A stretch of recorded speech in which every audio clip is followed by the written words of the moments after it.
Why would God create Adam and Eve if he just knew they were going to fail? If he knew they Hey, sister, so I don't know very much. I'm a fool. I'm an idiot, but I will try my best to answer this question. Why would God create Adam and Eve if he knew they were going to fail and they were going to sin and rebel against him?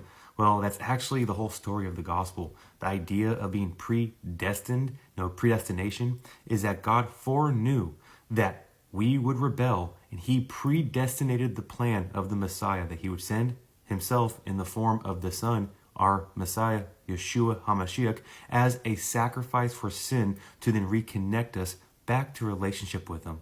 This is the idea of being predestinated. When you believe and trust in Jesus Christ, you are part of that predestinated plan of redemption through the blood of the Messiah. But now to answer your question on why would God create Adam and Eve in the first place if he knew that they were going to fall and fail and rebel, it's because that even though he knew that his free will creatures were going to fail, he would not fail. For you have the first prophecy ever told in Genesis 3 verse 15, and I will put enmity between you and the woman, he's speaking to the serpent, and between your seed and her seed. He shall bruise you on the head, and you shall bruise him on the heel. This is prophecy about Jesus coming through the seed of the woman, a virgin birth, and crushing the head of the serpent.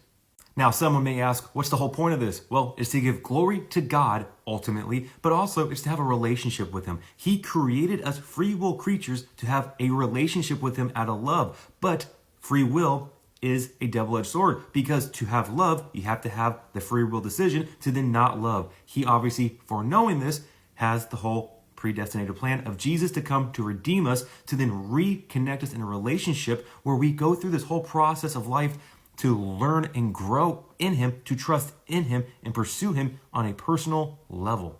For God is the farmer and we are the seeds. This is a testing ground to see who is going to grow in a relationship with him and follow him and seek him out of love with our free will, or who is not going to do that and choose their own way that will obviously lead to destruction.